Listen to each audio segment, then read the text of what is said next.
Hello, Salt Strong Nation. Joe Simons, like diamonds. We are back talking about saltwater bait casters. That sounded weird, even coming off the tongue. But So, it's so smooth on the water.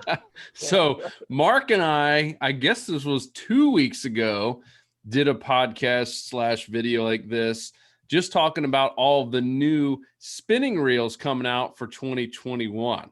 And at the very end, we asked for feedback. What do you guys want? And we had an overwhelming amount of people saying, let's talk about baitcasters. And then Luke, we went fishing here recently, and Luke whips out a baitcaster. I was like, what the heck is going on? I And finally, I finally found a place for him, Joe. Finally found it. And so then to kind of bring all this in, you want to hear who the fourth person is here. You might have heard a fourth voice laughing in the background. So we have an insider member, Bill DeWeese. He's just a normal dude who loves fishing, and I would call him scientific about it, where he loves just testing out all kinds of stuff and then reporting on what he likes, doesn't like. And I love all the feedback he's given, both pros and cons. And he's one of the guys that uses both, which is kind of rare. I feel like a lot of times it's just, hey, I'm from Texas and I only want to use bait casters and spinning sucks, or the other way around. And so Bill's going to add a lot of value on this podcast to talk about really just kind of the pros and cons. So Bill, kick it off. Why is it that this is such like an issue with people? I feel like there's a lot of trash talking with bait casters. I think there is, right? I mean, I think that's part of it is like, obviously you look at bait casters in Texas versus Florida, but there's also, from an inshore perspective, there's a lot of similarities to, as we talked a little bit briefly earlier about bass fishing and bass fishermen. And I know people that you see them on the deck of their boat and they've got like 6 rods on either side of them and they're standing in this little corridor in the middle and they're all bait casters. And there's a versatility to that. But there's also like this sort of competition between how we do things inshore. And I grew up on a river, so I've kind of done both, right? So I spent my life on the Withlacoochee River growing up until the late 80s when I moved into Pinellas County. So then I kind of like just became a bass fisherman in saltwater, which was just carrying it forward, which is kind of unproductive in a lot of ways if you try to do that. And Salt Strong changed a lot of that for me. But you end up looking at it from a perspective of 2 different people doing something very similar, but 2 different worlds that they live in, So the smack top starts right away. And I do want to make a comment about the 6 rods on both sides. That's when you really have it figured out, Bill. Okay, because traditionally I have 12 on both sides of me. All right. So when I have 6, that means I'm hammering fish. All right. Well, and I have a Maverick, so it's a little bit of a small boat. It's not the smaller one, but it's like a really small bay boat. And so when I have 2 to 3 people on, I'm down to 2 rods just to be courteous. Sometimes I'll bring a 3rd rod and I'll keep it tucked under the gunnel. If I'm by myself, every rod holder in the center and some under the gunnel. I don't like to leave them on the deck, but I definitely want one for each occasion. So let's start off by talking about when do you use, because there's a lot of people listening who are just like dumbfounded and they're like, why would you ever use a bait caster? When do you use it? When do you grab that when you're on your Maverick and you're loaded up by yourself? When do you go into the bait caster? Yeah, when you have 8 rods there. Yeah. Okay. So I started out like most people will start out with bait casters. It's like you want a very dense plug. So that's logically going to map to something like a topwater, right? So I started out throwing topwater because it's easy to get into bait casting with a uniformly dense plug. I mean, you take something like a Zara Spook or a Top Dog or any of the ones like it, Skid or Walk, they're going to go really punch to the wind, right? So they're going to make the casting process easier. And then I started out taking that, then it's like, okay, well, I love this reel. I love this action. I mean, it's like, I used to joke, I want to cast with a spin fish and I want to catch the fish with a bait caster because that experience is really cool. But then you get into some of the nuanced aspects of the control you have, right? So I liken it this way, like, if you're in a platoon or a squad or whatever, right, and you got a mission, or you got a sniper, and he's got this sniper rifle that's longer, it's got different characteristics. And then if you're going to go house to house, you want a carbine. You want something really tight that can get through doorways and whatever. To me, the bait caster is the carbine. It's that rifle or that reel, that rod, that combo that can get into really tight locations. I'll give you an example. I mean, back in the spring, Jimmy Tentle and I were fishing down in 10,000 Islands, and we go from the outside where we're catching snook. We go to the bays. All of a sudden, we're in creeks. And you're pitching, so you can really move from a distance cast down to a really short cast down to a pinch, right? And you can do that. You see people doing that kind of like with a spinning reel, but it's more really effective when the actual thumb that's using to manage the clicker or the spool release is right there at the spool. I mean, it's a one-hand operation. It's so. I mean, I'll give you another analogy. I like it this way. Like, I mean, I'm not a big golfer, but I did a little bit of golf training and such. Like you have a bag. That bag has some clubs. You've got a wood. You've got irons. You've got wedges. You got a putter, and you could go out and spend $500 on a ping wood, and you love that thing, but you wouldn't use it to putt with, right? So there's a diversity of tools, and you're talking about 6 to 12 rods on your boat. I mean, I'll have top water. And then I'll have, and like I said, I've gone down to the point now by changing out and understanding better characteristics of it. I can now do Ned rigs, on a 200 baitcaster, and they soar, right? Which I would have not been able to do starting out, right? I was on the beach and I'm using a big plug, or I'm using a big spoon, and I'm chasing Spanish Mac on vacation on the beach or something. So you could just sail it. But now you can get down to some finesse stuff and get finesse and distance, right? So it's really kind of like you wouldn't want to go onto a golf course and just walk around with a wood and say, all right, I'm going to win this game, right? It's going to put you at a significant disadvantage. So you can do just about anything with a spinning reel. You can do just about anything with a baitcaster. But when you start to look at it as a spectrum of capabilities, it's kind of cool, So that's how I kind of got into it and kind of expanded it. Do you load yours up with, these 50, 80-pound braid like the bass guy? No. Actually, no. I actually run 20-pound braids. Okay. So, and actually I seek out some of the subtle characteristics of braids, right? Like I love Power Pro. It's one of my favorite brands. It's on almost all my rods. I don't like Power Pro and 20-pound on a baitcaster. There's other braids that are more round, and even like some braids are a little bit more of a ribbon. So you talk about that perennial problem of the line digging into the spool. There's ways to manage that, but there's also subtle characteristics of different lines that help you in that process of either not digging in or making it dig in cause less friction when you cast subsequently, So, yeah. So what line have you found is best about not digging? I've been using Power Pro, and I haven't had any significant issues, but after like hooking a big snook, or if you'd break off, like it definitely does dig in. Or are you finding? It does. I've always kind of experimenting around, right? And again, I kind of felt like I'm comfortable with Power Pro. I like it. I went to Spider Wire and Invisibraid. That I put on spinning reels, and we talked a little bit about this. I saw no competitive advantage to Spider Wire and Invisibraid on a spinning reel. Really none whatsoever. But I did see that you got like this Teflon coating. It's a little bit more slicker. And that worked out in 20-pound, allowed me to go down to 20-pound on a spinning, on the baitcaster. And that's kind of like, this white stuff here. This is the Invisibraid. You got to watch. Spider Wire drives me nuts sometimes because they got 85,000 different sub brands, right? Where Power Pro, you walk in, you pick your color, you pick your weight, you go to the register. You got to be a little bit more cautious with this, but the Invisibraid works nicely from a slickness perspective. Recently, I went to the Suffix. Suffix is known for having a uniformly round characteristic. Now, Bill, that is if you guys are listening, that is the prettiest looking reel I've ever seen. Oh, this is that awesome. was just I'll tell you about this. That was tape. I thought that was your line color. I was like, oh my gosh, they're making it in rainbow camo now. What in the world? No. This is coastal camo. This is kind of a blue and white. So this is a round that has a Gore-Tex. Yeah. Hey, I have some of that Depth Hunter on my offshore reels. It's kind of a rainbow. Fruit stripe gum. Mark, what do you think about all this? Because we did a baitcaster versus spinning. I guess it was a whole Tackle Tuesday, and we were all teaming up on you. So now you're kind of comfortable. What are your thoughts on all this stuff? Hey, and that's why I'm sitting back with my hands above my head, just enjoying the conversation. Oh, you sipping on a Mountain Dew, but Mark's all hopped up on Mountain Dew, so he's going to come after us here soon. Yes, he's got Mountain Dew. We're in trouble. To me, of course, I grew up in the Texas and Louisiana market for most of my childhood, and it was always baitcasters, and it was predominantly because we also lived in the best fishery when it came to freshwater fishing as well. Mm-hmm.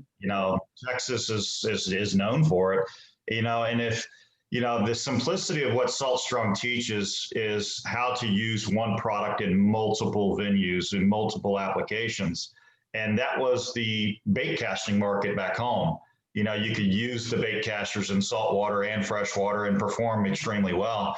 I think the biggest thing for me that I have found over the years, and I know the weight of the spinning and the weight of bait casting is getting very similar in today's standard, but it just seemed like I had less fatigue on the water fishing all day, throwing 1,000 times a day. The way that I can hold the product close to me, close to my chest, and really cut down on arm fatigue over the day. That was one of the real big reasons why I loved bait casting. Or is it because you can't cast as far with it? But it's also being able to change out, right? Like you can go from a spinning reel, and let's say you're in a grind, right? You're doing a lot of casting all day, trying to get that trophy trout, or you're trying to get a box of trout, whatever, or you're trying to get that redfish. You can switch, right? So you can do a spinning reel, and all of a sudden you realize your wrist is a little bit more fatigued, and you can switch out. So there's a weight issue that can be seen easily, but there's also a strategy and style issue that just, like I do, I hike a lot, and sometimes when you're halfway through an 8-mile hike, you got to like change your muscles, right? You got to walk a little differently and use a different set of muscles. And I think there's some aspect of that with bait casting to give you a break when you're really having to grind it out. Yeah, and my style of fishing, I'm not the guy that's going to sit in the middle of an open flat where I have 100 yards all the way around me. I like to get close to structure. I'm a short distance. I pitch, I flip, I'll skip things underneath things. That's just my style of fishing. I'm a very aggressive and very fast moving style of fisherman. As far as wide open, chunk and winding, I can do it well. And on the freshwater side, I do a lot of it on offshore fishing, on muscle bars and stuff like that. But to me, it was more of I can just really keep everything in close to me and really just fine tune and do everything with little effort compared to a different setup on a spinning. And in today's market, and again, I don't want to get into the weeds, but the bait casting market has evolved faster and more competitive than the spinning market has. It just seems like the spinning market is still trying to catch up to the technology of what's in bait casting reels. And to me, the bait casting was kind of like the coming out party, and then the spinning market would come up to standard. And now there's such a parallel platform between the two, with the engineering behind the reels, that there's a market for both. And I still prefer to use bait casting just because I feel that I have better control of my lure and based on how I fish. Yeah, no, I agree. Especially, again, we fish in variable locations where you have these tiny creeks where you're going through some narrow passages. You can take advantage of that. Sure. And still do well on the flats, right? I mean, you take an MR Set 27 mirror lure or a top dog, you're really not distance challenged with a bait caster. There are scenarios to where I believe that a spinning combo can outperform. Sure. Yeah. Especially when it's really light application lures, like a 17 MR. I think that the spinning is by far, the best application for that because it throws it well. And especially if you're using braid, you need a little weight to your product to make sure that spool doesn't overrun. Right, exactly. Yes, a spinning rod and reel will always outcast a bait casting rod and reel because there's no magnets when it comes to the performance of a long distance cast. But the control of that cast on a bait casting outfit, in my opinion, is a little bit better. The bait casting on the heavy end, I think, even if you match the rod performance to the lure weight, I just think bait casting applications handle heavier products better than a spinning rod and reel application will handle heavier products. Right. So definitely. Yeah. Let's. And I think he does bring up a good point too in talking about the rod characteristics, right? And that could be kind of a podcast of its own, right?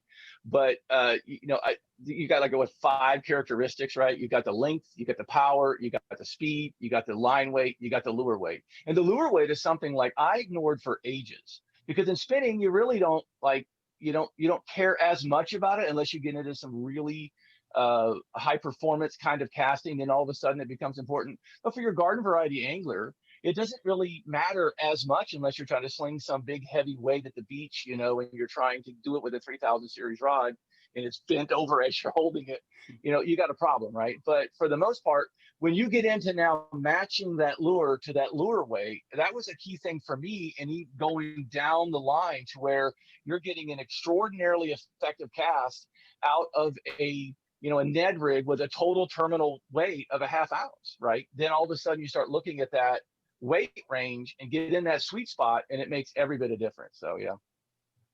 Let's talk about brands, because I think just going back when I got my first saltwater bait casting reel, I didn't really know where to start. And we were actually fishing with C.A. Richardson. We're doing some filming, and, he uses a lot of bait casters.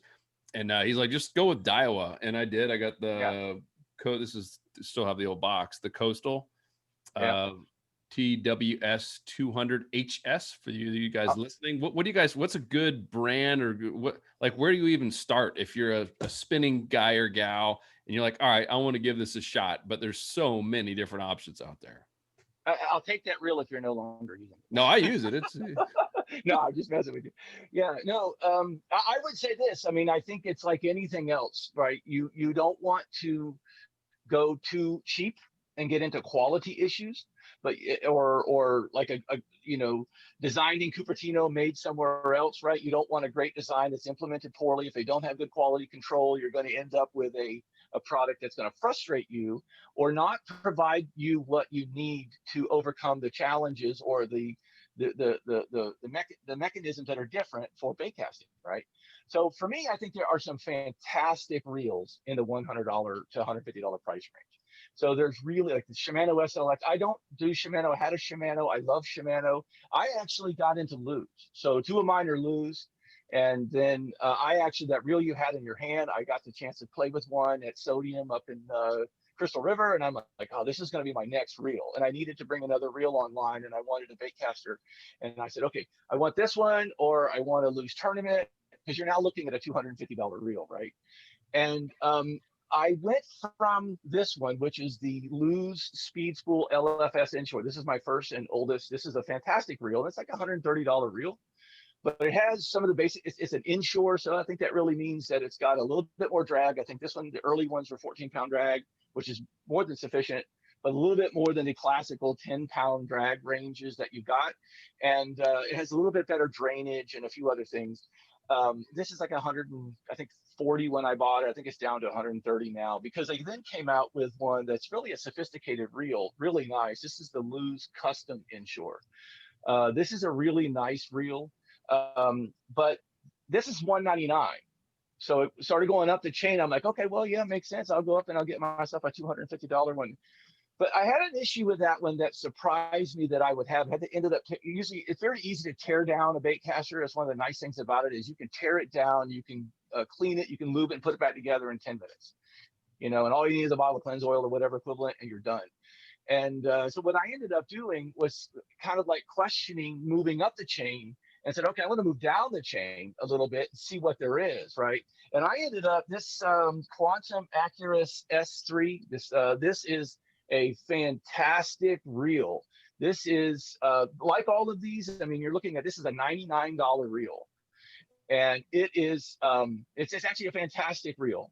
This is the one you'll see John Skinner using on his fluke trips. Mm-hmm. And what's interesting is it has a quirky feature called the flip-in switch, right?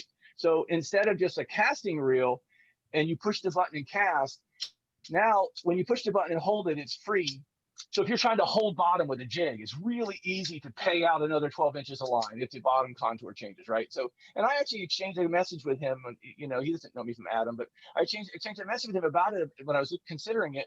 And I'm like, okay, so does this reel cast? He goes, I don't know, I don't cast it, right? So he uses it in this purpose driven system. But I did some additional research and found out that there's no reason why this reel wouldn't cast fantastically. And it does, actually. It's a very good casting reel. You got control over it, the casting brake, and it's $99. Now, if I had a choice between a $500 rod and reel, I would rather have 5 $100 rods and reels, because the reel is not going to make as big a difference as having one on a medium heavy rod, one on a medium rod, one with a 10-pound leader, one with a 30-pound leader, right? And that's your 6 rods, right? So if I'm going to have 6 rods, and I it's like I live a little axiomatically, and one of my axioms in my life is never let good become the enemy, or great become the enemy of good enough, right? A lot of these reels are really good enough, and they're good enough to fish for years. I mean, this one's coming up on 4 years old. This one I bought in July. So I've had some good times on this one so far, and it's a very effective reel. This one's probably 2 years old, the Lose. So there's a lot of great reels out there, a lot of great brands. Clearly, Shimano and Daiwa own the market from the perspective, and Lose has some fantastic reels that go all the way up to $250 and have some amazing characteristics as well. But for getting started, I do recommend not going down to like some kind of a total budget reel that's going to drive you insane because it lacks certain characteristics. But I do think that there are some excellent brands out there that are pushing reels out at the $99 level. And then you couple that with understanding why this reel is different, which that's a very important thing to understand. Like, this is not just a 7-ounce spinning reel for $99, which you'll probably have trouble finding a 7-ounce spinning reel for $99, whereas you can get a 7-ounce baitcaster for $99. You definitely need to figure out, why you're doing this, what is different about this reel, and then you can take advantage of the characteristics of that reel and get those distance casts, get the consistency, get the short game going, all of that. And you could even, he mentioned overruns, right? Everybody, you see that picture of the guy on the boat where he's got lines flowing out of a reel, and it's like, oh, so your buddy tells you he knows how to use a baitcaster, right? He could knit a sock with all the stuff he's got hanging out of that reel. Well, the bottom line is you got the bird's nest, and you want to avoid those by managing your backlashes, and you want to manage backlashes by managing your overruns. Well, once you understand what the overrun is doing, you can skip cast with these things and just understand how to stop the overrun from becoming a backlash, and how to stop the backlash from becoming a bird's nest. And once you get all that down, you can do that with a $99 reel, and it's super effective. Luke, what did you go with? What are you using right now? What was that baitcaster? I have a Quantum. Let's see, it's a Quantum Smoke S3, and Nice. I've been happy with it. And Yeah. I've been on both spectrums. We talked earlier about it's kind of like you're one way or the other. Yeah, because what's funny, real quick, you might not even remember this because you've been writing this book for 2 years. So you guys listening, the book's probably coming out any day now from when this goes live. It's called Redfish Secrets. Luke actually wrote a book, legit 200-page book on all the redfish secrets he's learned over the years. And you actually are bashing baitcasters, which is pretty funny. I don't know if you recall that. So I'm just going to put it out there. I still do. I'll bash them both. Because they both have their pros and cons, and Right. so I went from total bait casting when I was a bass addict. That's all I cared about is bass fishing. I literally looked down upon people using spinning gear, thinking they just couldn't cast a baitcaster. Yeah. And then one day I was fishing with Chip Tharp in Saltwater as a buddy from college, and I went out there with his dad, and I had my baitcaster, and I saw they had spinning gear, so I was like, I'm gonna catch fishing them. And they wrecked me.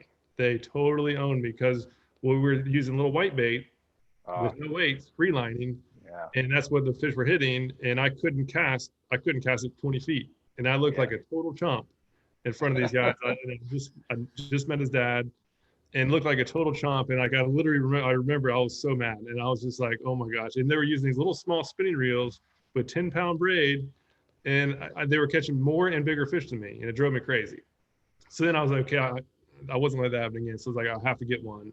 So I got one. I put it up with some 10-pound braid, and I was amazed at how good it did. And I use it for both bass fishing and for saltwater.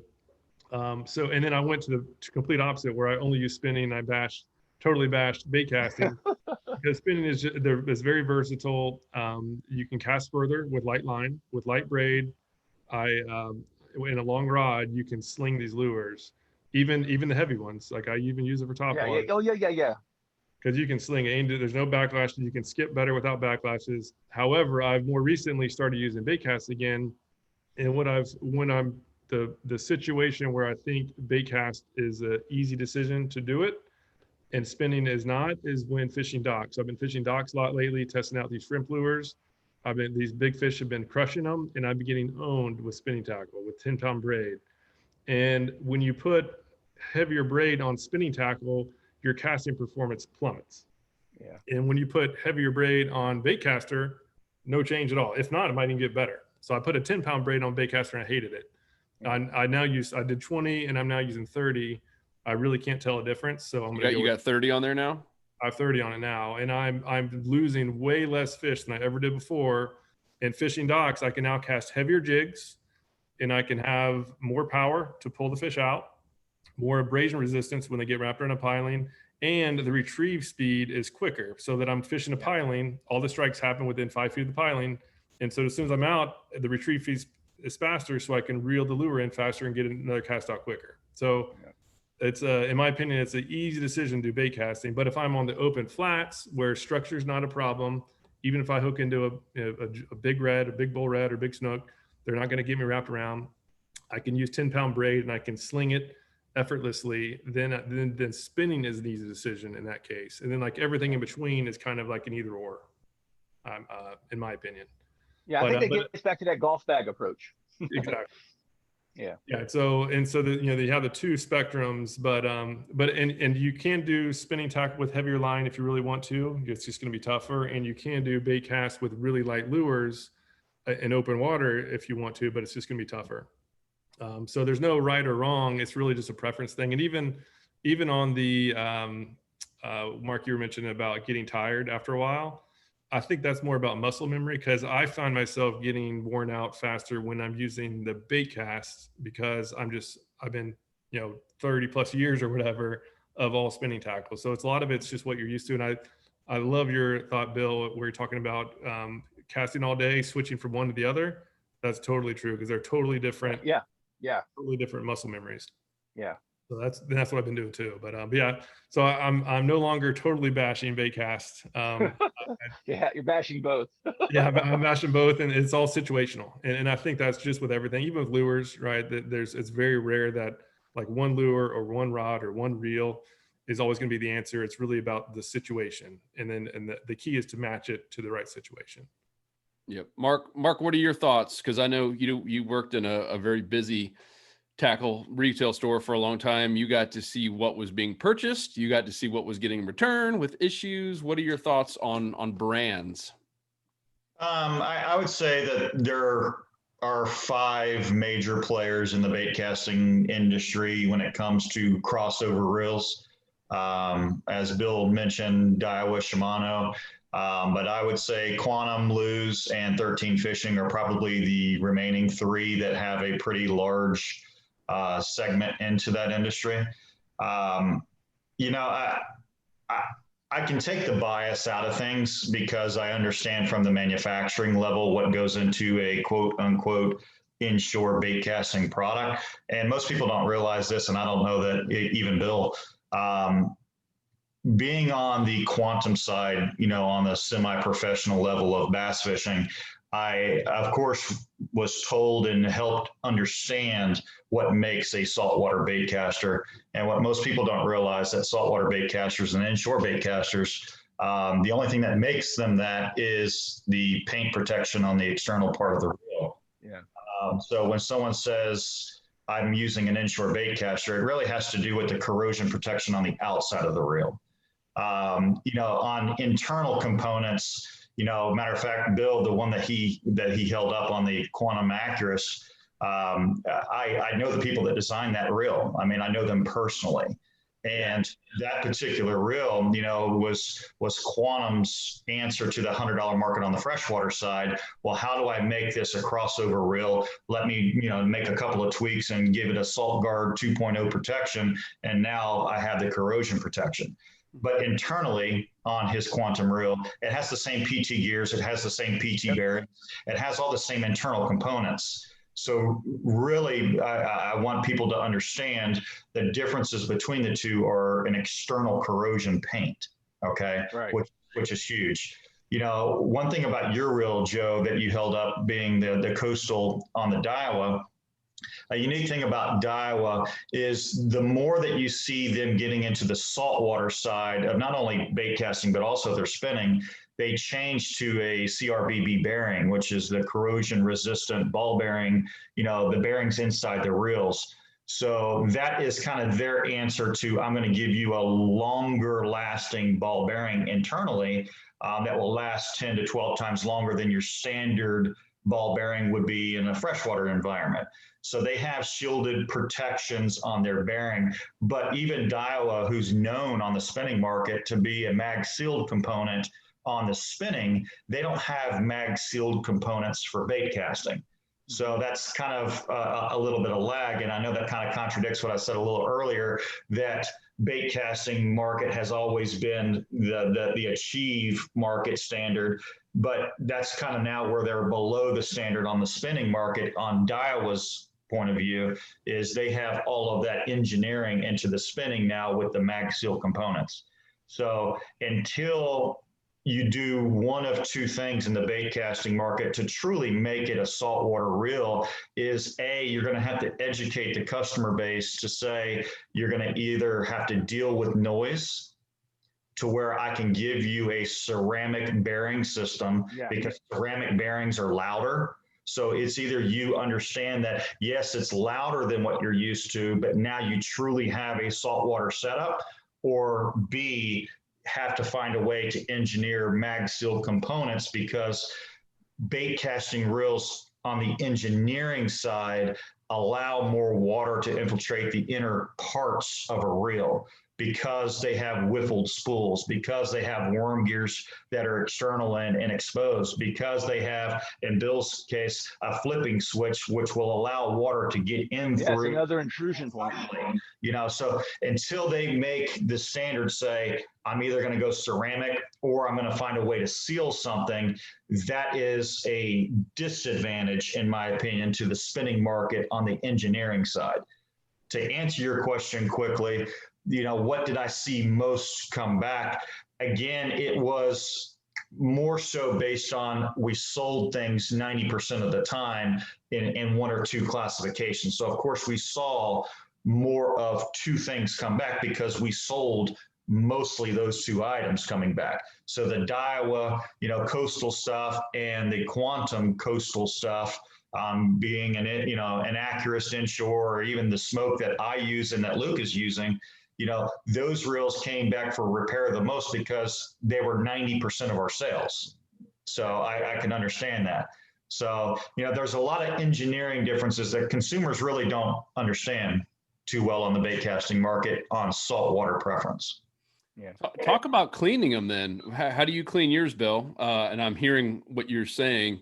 Are you taking it apart ever so often and really getting in there? And yeah, actually I am. And I'm taking these apart. I don't take my spinning reels apart, right? The spinning reels, I'll put some oil inside of the bearings that are going into the cavity, but that's about it. I'll take the top off and check the drag and all that kind of such. These are remarkably easy to take apart, right? Whether you've got a little flip here and you spin it and the whole thing comes apart, you have access to every one of your bearings, right? So there's a bearing there, there's a bearing here, there's a bearing behind the spool brake. These are super easy to clean. There is I'll use their terminology, a zero reverse bearing, right? That's in here that stops you from going backwards, and it's a roller bearing kind of a thing, and they come out really easy. These are Now this one, I must say, is a little bit more challenging than the most because of the flipping switch. You can tell there's a spring action. So there's a spring in here. You don't want to pop that off and go boing, and then you're running around with a magnet trying to find it, right? So you do have to be cautious, but these are remarkably, I mean, I looked at one of my spinning reels, I looked at the schematic, the exploding diagram schematic, and I'm like, yeah, that's going back for real service. There's no way I'm taking that apart, right? And there's thousands of components in here, but it's actually super, super easy to maintain these. I do it on like a 2-month interval. Okay. Now, obviously, if I have some kind of a scenario where that reel got wet that day, I'm not gonna leave it till a month, right? What I do with these is I literally, when I get home, I lean them against my boat, I gently spray them.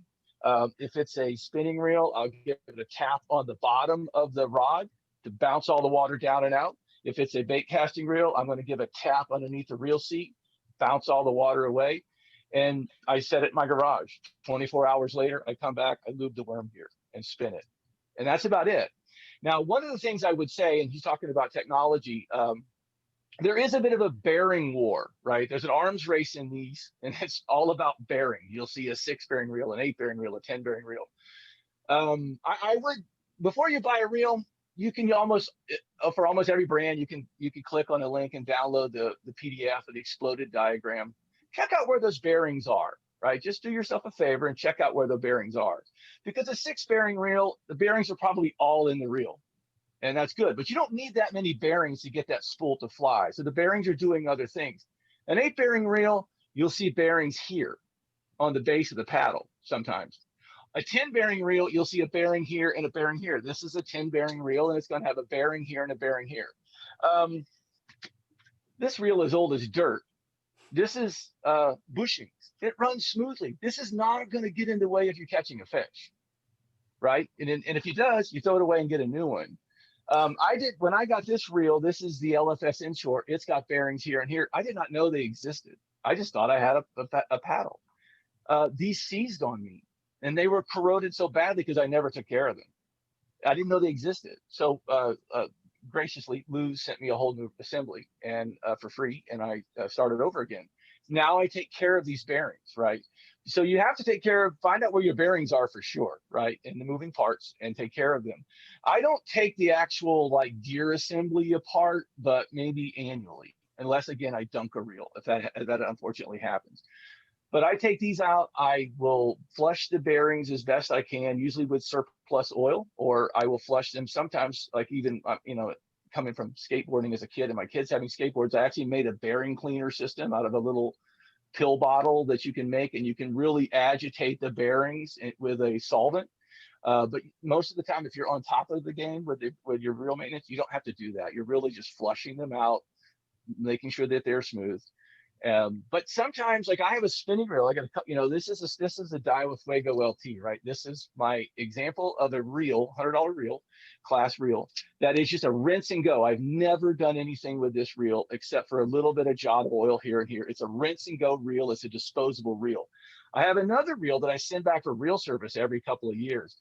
It's a little bit more of a hoity-toity reel, and they put a bearing here. Initially a standard bearing, and then eventually a ceramic bearing.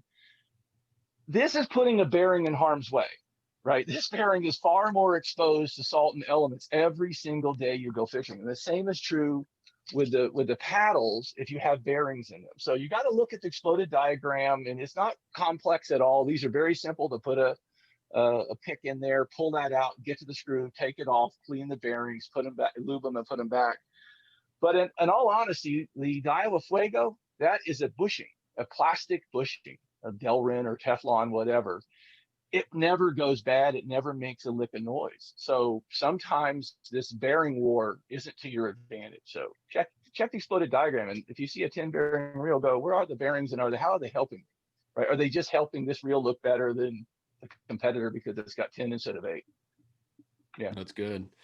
I think one other issue for a lot of us who are kind of heavily reliant on spinning, and then all of a sudden you go, to a brand new baitcaster, is you got the brake, and you got this spool thing, tension knob and drag. Where do you even start with all that for someone who's new and just getting into it, and they're looking at the reel and what am I supposed to do with all this stuff? It seems foreign.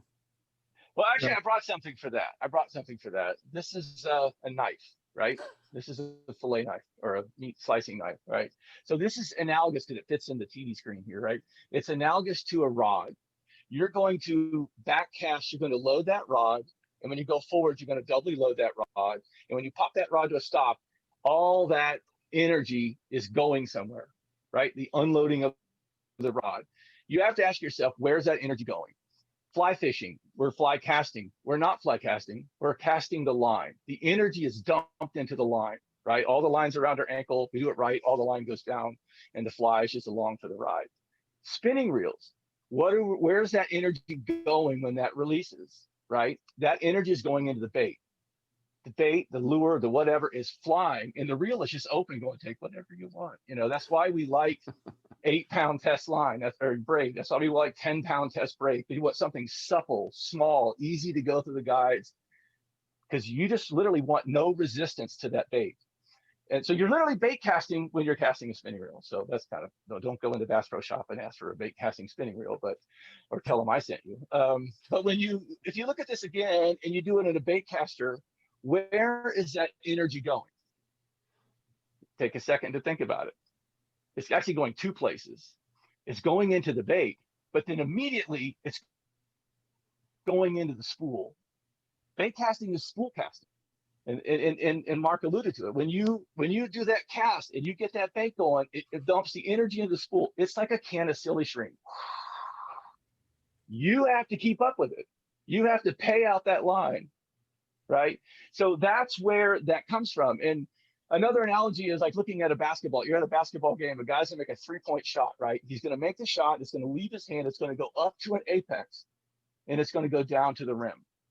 At that apex, if you hit it before then, it's a stuff, right? If you hit it after, then it's goaltending, right? So just think about that apex of a default cast.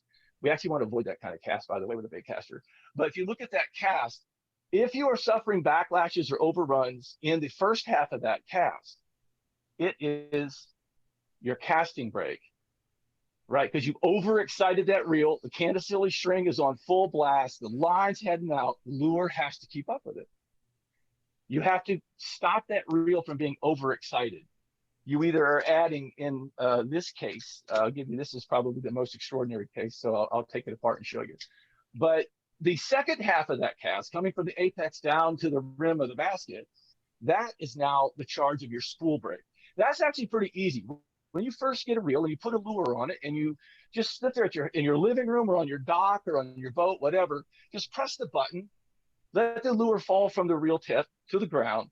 And when the lure hits the ground, if the spool keeps going and you get an overrun, you need to back down and add a little bit more spool break. This is just a friction break on the spool break, right? So you've got these two breaks. You've got a spool break and you've got a casting break. And the casting break can be very elaborate. This one is actually a dual casting break. This is the Lew's Custom Inshore. And so what you're dealing with here is you have a centrifugal style break, which will connect with this ring, if I'm showing you this right. And then you see the magnets in here, right? So you have an ability to adjust that, how much you excite that reel, how fast the rate of silly string is coming out in the first part of that cast. So if I were starting out, I would do what I just said. I would put a lure on.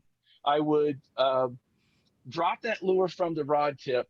When it hits the ground, if the overrun is starting, just tweak it until the overrun stops. That's your default position for your spool break. Now for the casting break, I would turn it all the way on. If you're a newbie, turn it all the way on, right? What you have here is the ability to pop in and out on a centrifugal break. You can pop in and out these little breaks. And as this is spinning, centrifugal force throws them out and they hit this metal rim.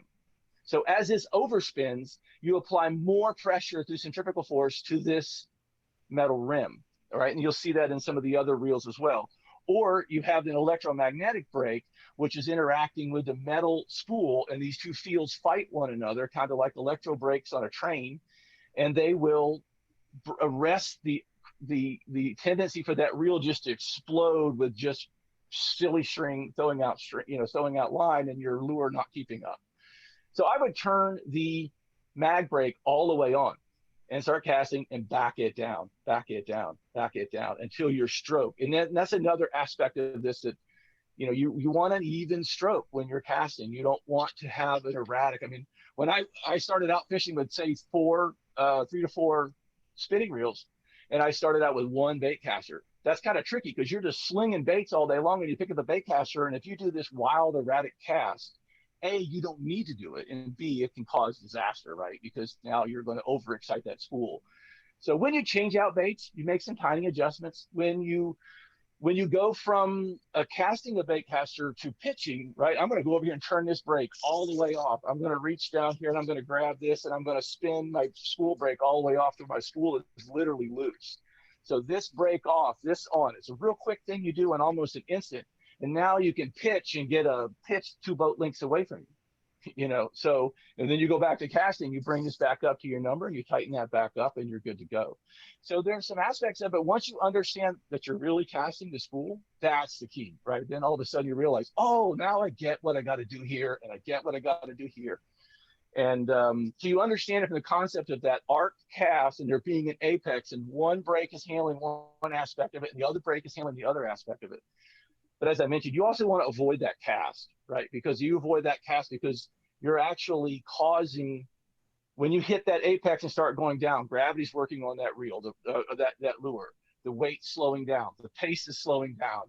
You're going to invite an overrun. You'll see a lot of bait casters, myself included, they're doing roll casts. We're keeping that line going as horizontal as possible. There's little arc. We don't want to do a lot of archy casts like you would do with a spinning reel. Because again, you're casting that lure, and a spinning reel, the spool is just sitting there going, hey, yo, take whatever line you want. And so when that lure slows down, the payout slows down. No problem, right? Could be a bigger problem in bait casting. But once you get all that down, it's like, oh, this is cool. So that's how I look at it. That was helpful. Mark, any other thoughts on that? Yeah, my recommendation too is if you're new to take what Bill just said, and I would go one click more. So whenever that lure does fall to a slow method, whenever you're setting your spool, I would go to where it doesn't move at all. Okay, and the reason why is the inertia from that load and unload on the rod when you're casting. When you have a little bit too much brake on, you're now training your mind to understand what the spool is doing under that heavy load and unload. So if you set it too tight in the beginning, you might only get 20 yards, but now you understand what that revolution is doing on the spool and how that load and unload is going to, hurt or help on that compensation of the mag setting. So in my opinion, as you get, more education behind the bait casting and you are able to fish a reel like Bill and myself can, I would just start heavier than normal and then work your way back like he was alluding to on the external adjustment of that reel. So start heavy on settings and then work your way back.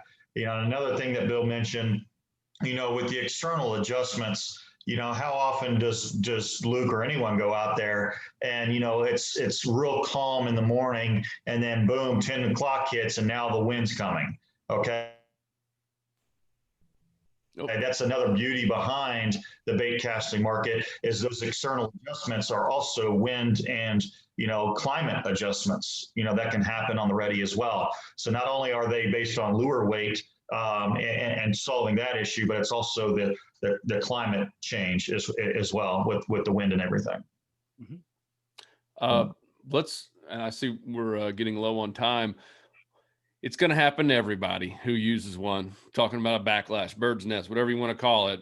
Any tips to getting those things out? Obviously, we talked about some tips to kind of avoid them. Do you guys have any tips to get them out quickly? Go ahead, Mark. Yeah, to me, what it is it's you really tracing to where the problem is on the spool. And I think that's where most people go wrong is they just start snatching line out, just to try to get some tangles untangled. But truly, if you really just put the pressure and crank the reel to where you can really search and find where that knot source is to attack that knot source first and cleanly. Don't just start ripping line out to try to untangle this big mess, because once you do that, and then you got mess everywhere. So that's one deal. I've seen, even Tony made a video, on Salt Strong, whenever he was doing how to get a bait, a backlash off of a bait caster, and how he really just, closed the thumb bar release and really, pushed it hard to pull that knot back out of the spool as a problem, that's another method of doing so, is to really pull that issue away from the dig, because that's what it is.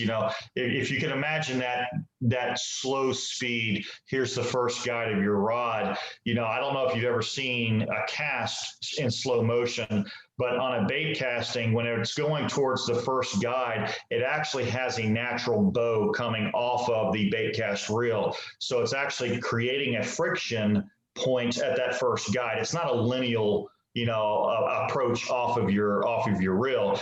There is an arc before it hits that, and what happens because of that arc, it's the spool is spinning faster than the line is coming off. So, and what's happening is it's kind of binding on itself. So if you can find that initial bind, you'll be able to get it out, even quicker. So it's find the knot source and understand that force that creates that, and you'll prevent a lot more. Right, and I think the last point you just made is perfect. You want to prevent them, right? That's the first thing to do to get out a knot, is prevent them, right? So watch your overruns. Your overruns are very important. People talk about backlashes and people talk about bird's nests, but watch your overruns, because they're starting to tell you things, right? And again, you can use an overrun to your advantage for certain scenarios. What I find, though, the technique that has been discussed before, and as you mentioned, Tony bringing up, putting your thumb hard pressure, cranking that in, I would have to say that works 60 to 70% of the time. So always do that first, in my mind. The biggest no-no in my book is don't pull hard on that, because you're just going to make it worse. What happens if you kind of look at this in slow-mo, right? You've got these loops of line, which if you see an overrun, you've got these loops of line. Or if you've ever let your line down a little too fast when you're offshore fishing with mono, and all of a sudden that you get that spool racing and your drop stops, you'll boing, you'll get those overruns and you'll get these big loops. Those loops are what you're dealing with, right? There's 300 yards of line here. There's no knot. Nobody reached in and tied an overhand knot. It's an interaction between those loops. So be less inclined to yank on that line, be more inclined to yank on the loops and pick them out. And as you spin those loops out, you'll see where they're dug in around or twisted around it. So be careful not to make the problem worse with the actions that you're doing, and look at those loops and slowly feed that line out. I think one of the biggest things too is, like, if you land a fish or you have an interaction with a mangrove branch and you put some pressure on that to get back, or you land a fish, don't make your next cast go right back to fishing, right? Make your next cast more of a false cast. And then when you see where that cast lands, pull a little line out. Make sure that you haven't dug in, right? So those are the steps you can avoid it, right? I would rather avoid a backlash than deal with one. I mean, I've had them where I've literally had to take a blowtorch to the reel and throw the line away, because of weird scenarios. I cast one time. I was on a dock visiting the family, and I'm on the dock up in Inverness on the Saltwater Lake, and I really wanted to get to these arrowhead plants on the other side of this cove. I did this wicked cast. Right over my head was a cypress branch. My lure went up and hit that. My lure went nowhere. My line went everywhere, right? So there's some that you're not going to, I literally had to throw that spool away, of line away, and re-spool. It was just a nasty bird's nest because of the nature of it being the worst case scenario. But be patient with it. Don't get into it's no different than picking out a wind knot. If you got a wind knot, you're spinning line, there's no knot there, right? There's just line around line around line. It's not actually like somebody tied an overhand knot. So just be patient with it, and you'll get it out. Cool. One final thing, because I know it's going to be a question, especially for a lot of our listeners who do want to get into some of this bait casting. How do you pair it with a rod? Any just quick tips? I know this could be an entire separate podcast episode, because that was even my question. I got this nice reel, then I sent CA a text. I was like, all right, what rod should I get with it? Any quick tips?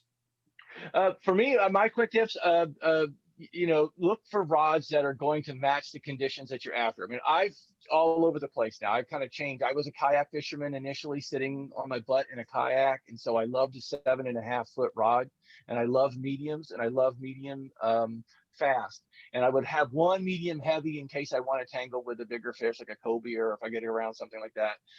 I'm now standing on the bow of a boat and I'm largely working my fishing rod down. So I've actually backed down, like this is a Falcon Coastal Clearwater. I have one of these in a 6.6. It's actually one of my favorite rods. Again, I would point out for bait casting, pay real close attention to the lure weight. The lure weight actually is, I think, more important in a bait caster because it's more going to affect the effectiveness of your cast and not just shave 6 inches off or 10 inches off or 10 feet off of a spinning cast, which you might not even feel, right? You'll feel the difference if you're underperforming. You'll feel the difference in your casting more here than you'll just get a cast and it's like, oh, well, that's good. I caught a fish even on that cast. And you don't realize your casting is underperforming because you don't get problems of it. So I have mediums, medium heavy. Fast, I like. Fast is perfect. Again, I went down to fast. I had Salt Strong had done the review of the TFO Professional Series long ago. I bought a few of those. I fell in love with that rod. And I ended up, when I bought this first baitcaster, I went with the TFO Professional in the baitcaster. I liked that a lot. I think I did medium heavy on that because I wanted something that was going to be a little bit more forceful than setting the hook with top waters and other things like that. And I have some here, like this is one that I picked up actually before going down to 10,000 Islands. This is actually no hero rod. I actually picked this up for $20 because it was actually going to be a spare rod because we're out in the middle of the boonies. You break a rod, you just lost a combo. So this is actually a spare rod, but it's really, really noodly. It's a medium action, but it's really like again, if you take the knife example, right? This is a knife that's tapered. How many knives do you have down below? I brought two for this reason, right? Because if you look at this is thicker going down to a taper. So I can't show you this 8-foot rod, right? But I can show you that. Look at the bend. It's in that top third. And look at how fast, when you release that energy is released immediately, right? That's the fast part. If you look at this knife that I just dropped on the floor, this is one that is super thin all the way. This is like a parabolic rod. This is like a mod fast rod. This is what you would want to chase down tarpon and other large fish where you have to have an extended fight. Look at where that bend is. It's way down by the hilt. So this is more parabolic, and this is almost cartoonish. It's like boing, boing, boing, boing. It's really kind of like a noodle rod. There are reasons to have that. This actually was the rod I just this September caught my keeper snook on. It was so fun fighting that 20 it was 28.5-inch snook, 32.5-inch snook on this thing. And it was just fantastic because you got this noodly rod and this fish is taking long, long runs. And I got the addition to my drag, I got this rod on my side. So there's a lot of reasons. It's so hard. I would start out with a medium fast, especially if you want to go light. I would start out with a medium if you want to start chucking artificial, like a top dog or a spook. Those are very good. It's just like anything else. You kind of got to play with it a little bit to see. But I run medium fast on almost everything, and then I got a couple of medium heavies, and then I got a couple of these noodle rods. Mark, any additional thoughts? Yeah, mine is more based on the weight class of the lure. I would say that anything under a 1/4 ounce, I'm traditionally a medium guy. If I'm using bigger baits, like a slam shady bomber, for instance, with a little bit heavier jig head, and I want to cover water, I'm a medium heavy guy, fast tip, just because I want that added strength on a hard hook set at a distance cast. So to me, it's a weight class on lure. I find myself fishing more medium heavies just because I use a little bit heavier bait per se. I'm not throwing a Miradine 17 MR, with a medium heavy. It's just not the right rod for that. Right. Once I get to a little bit larger jig head, a little bit larger platform bait, 4.5-inch bait or larger, I'm a medium heavy guy, and that's my confidence. Yeah, got it. Cool. Well, guys, this has been awesome. This has been fun. I see we're like at an hour here. So I'd love any all feedback, just like last time. This is why we did this one. If you guys have any questions at all, we're going to have this entire video and all the show notes and links to everything we talked about at saltstrong.com/podcast. Leave us a comment. We would love to answer it. We would love to know any other thoughts that you had, things that we missed. other specific questions that you have on bait casting reels, casting reels, anything that or spinning reels, anything you can possibly imagine, we want to hear. That's how we come up with these new podcast ideas. So, and Bill DeWeese, dude, thank you so much, man. This is awesome. You were I got nothing that rhymes with my last name. I'll have the same problem, Bill. Trust me. Well, that was fun. So if you guys want to hear more from Bill, go to the Salt Strong Insider Club. He's in there in the community. He's on the Facebook group quite a bit. Always super helpful. Tons of knowledge on everything you can imagine, including, fixing up and tricking your skiff. I see you commenting in there quite a bit as well in that Facebook group. Always a wealth of knowledge. And you will see Luke and I using baitcasters a little bit more, but not too much more. I'm digging it. Again, for dock fishing, it's a game changer. And I wish I would have heard this before, because back in the old days when I did baitcaster, we only had the one knob, the one brake. Yeah. And so I had it super loose and I wasn't casting far at all. And I was just like, this reel's terrible. And then all of a sudden I was like, oh man, there's another knob over here. And so I started doing that. And then the double brake. Yeah, the double brake. So make sure you know about the casting brake and the spool brake, because not like the old days. These are much more complex. But when used properly, they're pretty awesome. This little bitty reel has some crazy good drag. It's super light, and it can cast. This little bitty spool can hold a 30-pound line to pull some big fish out of dock. So I've been very happy with it. Yep, and it's funny. We went and fished with Marcos and his wife Luana down in Everglades City, Chokoloskee. And that's all they used. And they're going after big snook, like, 40 plus inch snook, and all they're using, and they're fishing, heavy structures, some docks, some pilings. And even we went out kind of offshore and fished some of these wrecks where they knew where a bunch of big schools of snook were. And I mean, they're just cranking down on these big snook and owning them in seconds. And I was just like, whoa. Luana was out fishing all of us. She's just sitting there on the back, like plucking these big snook off. I was like, man, they totally owned us. It was similar to getting owned with Chip. I mentioned before. It totally owned us, and that's coincidentally, right? I got out and started using my baitcaster more because when you see it, like when you actually see the results, you can't get over it. You just have to go ahead and switch. And it's, for that heavy structure, I'm a huge baitcast fan. For the inshore stuff, I'm still a huge spinning fan. Yep. So guys, I do both, right? I switch off and on. Yeah, this is super helpful. This is fun, guys. So if you have any questions, let us know. We talked about Luke's Redfish Secrets book coming soon. We do have the Brazilian shrimp coming soon. That will be an awesome bait to test out with your either old school or new school bait casting reel. So guys, we appreciate you.